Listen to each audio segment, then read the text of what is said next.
Na-acquire ni Miss Rosalie at ng kanyang asawang si Brendan ang property na ito. Tapos, titingnan natin yung restaurant nila sa taas. Sana walang music.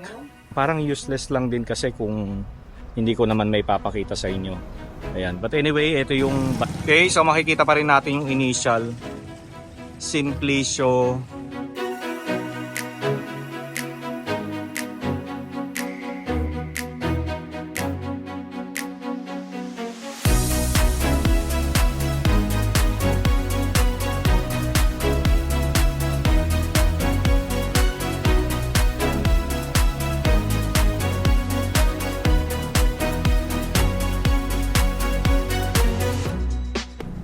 So muli na naman tayo nagbabalik dito sa Silay, Negros Occidental. Kuya, maraming salamat po. Salamat po. Thank you po.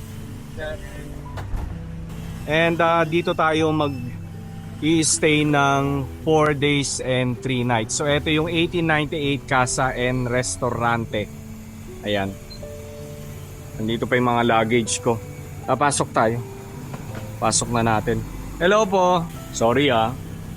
Akala ko early po kayo. Ay, hindi pa. Early ah. Tama-tama 11 ano na. Pero pwede na ba ako mag-check-in ngayon? Sure? Usually naman talaga ang check-in is 2 o'clock ng hapon, no? Pero dahil nakiusap tayo sa 1898 Casa and Restaurante na kung pwede tayo mag-check-in ng maaga. So pumayag naman sila. Yun nga lang, meron lang charge sa air conditioner daw. No, may charge sa air condition, no? Kayo ba yung lagi yung kausap? Hindi po. Si ano yung may anak si ko. Si may-ari. Okay, binili lang ako. Okay. Sa Australia siya po siya. Ganun ba? Pero yung sa taas ko, yung ano po doon? Events place, ganon? Restaurant. Restaurant nyo. Tapos dito sa baba ang mga kwarto. So dito daw tayo sa number 1. Yan ako. Eto? O, diba? Nandito pala yung kwarto natin. Nakala ko sa taas. Iniisip ko nga taas eh. Oh, thank you. So, maliit lang yung room natin. Ano? Ayan. So, may cabinet. Tapos TV. Ayan. Taka natin yung toilet. Ayan. O, diba? Toilet and bath. Not bad, di ba? Titingnan natin yung restaurant nila sa taas. Sana walang music. Grabe, ang lakas pala ng music nila rito sa taas. So, voice over na lang muna tayo, ano. So, ito yung pinakataas. So, ulitin ko lang, ano, itong taas ay restaurant. So, buong floor ng taas na ito ay restaurant. And ito yung view natin mula rito sa taas. Yan. Okay?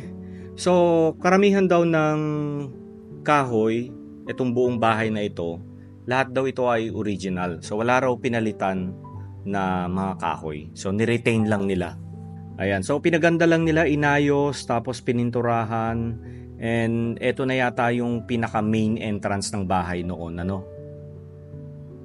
Okay? Tapos mula rito, andito yung kanilang hagdan. Pababa at papasok ng bahay. Okay? So, yung taas ay ang restaurant. Tapos yung baba, yun yung kanilang mga rooms na pinaparent. Tapos dito tayo, nakastay. Yan. Generoso Reyes Gamboa Ancestral House.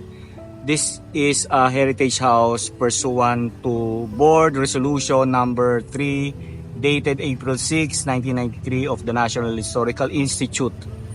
So dati siyang bahay ni Generoso Reyes Gamboa. Na-acquire ni Miss Rosalie at ng kanyang asawang si Brendan ang property na ito. Tapos ni-restore nila nung 2018. Tapos nag-reopen nung 2020 kaya lang nagkaroon ng pandemic.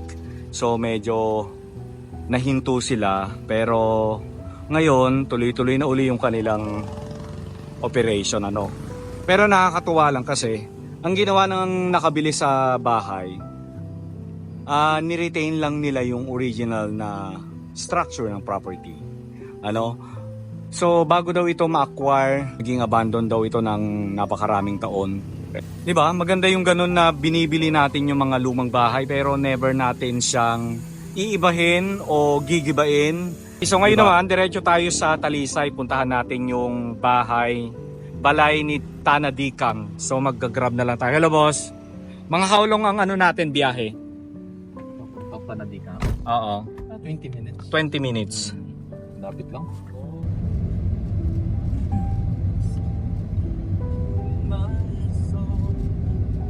Eto, 1927. Sinong may-ari nito, sir? Jose Lagson. Jose Lacson din. One of the Lacson din, no? May twin house sa Haro. Oo nga, ito yung bahay na may kapareho sa Haro, Iloilo. No? Yung Montinola ba yun, sir? Okay, so ito private. Hindi sila open for public viewing. Ayan. So itinayo siya 1927.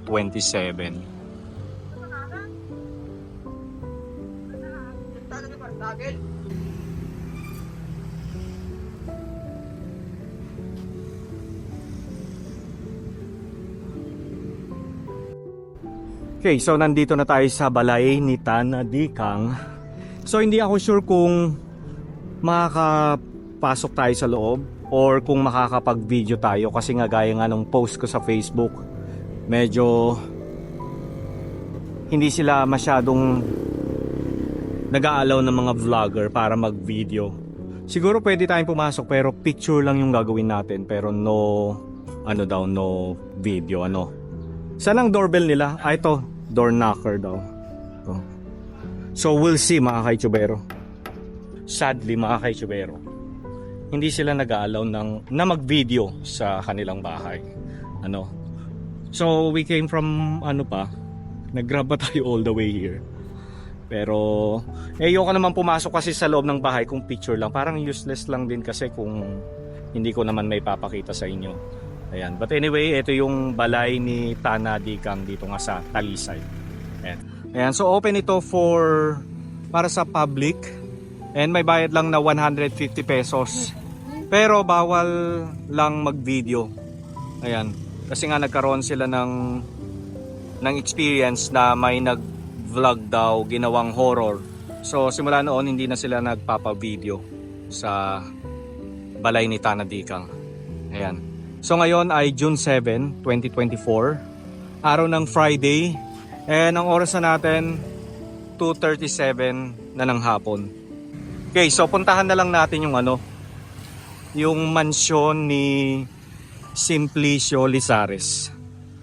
Alam ko marami sa inyo na nagsuggest na sana ay mapasok natin ang balay ni Tana Dikang.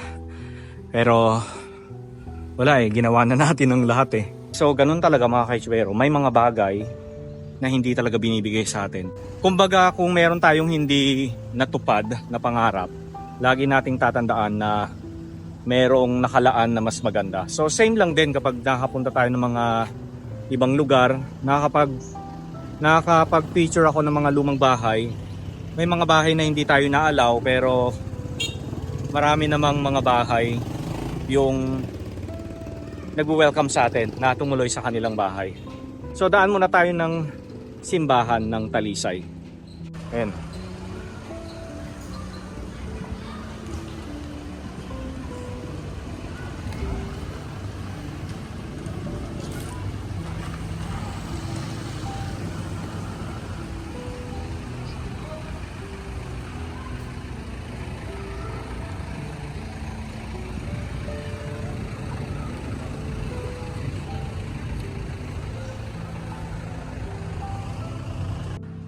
San Nicolas de Tolentino Parish.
Okay, labas na tayo ng simbahan. And puntahan natin yung mansyon ni Simplicio Lizares. Ayan. Okay, so nandito tayo sa Plaza Rizal ng Talisay, mga kaitsubero. So dito sa may kabila natin, yan na yung Simplicio Lizares Mansion. So itong Simplicio Lizares Mansion na ito, pag-aari pa rin ng mga descendants ni Simplicio. Ayan, mga Lizares pa rin yung may-ari ng mansion na ito.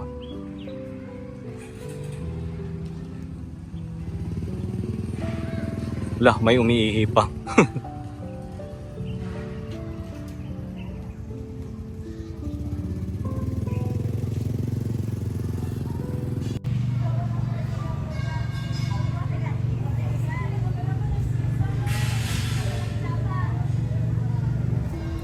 Dito tayo mismo sa may harapan. Eto siya. Yan. Oh.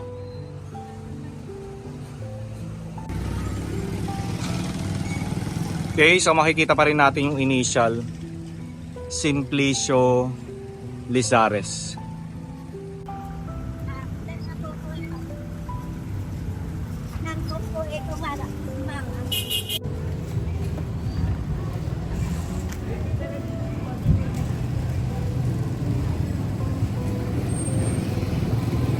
Okay, ulitin ko lang pag-aari pa rin ito ng mga Lizares.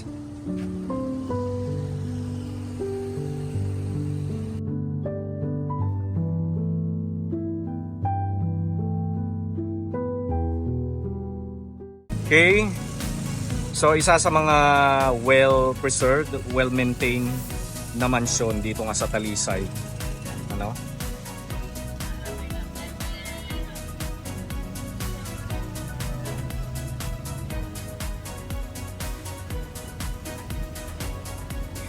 So American era house.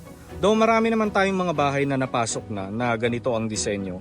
Kaya hindi na bago sa atin na makakita ng ganitong disenyo na mansyon.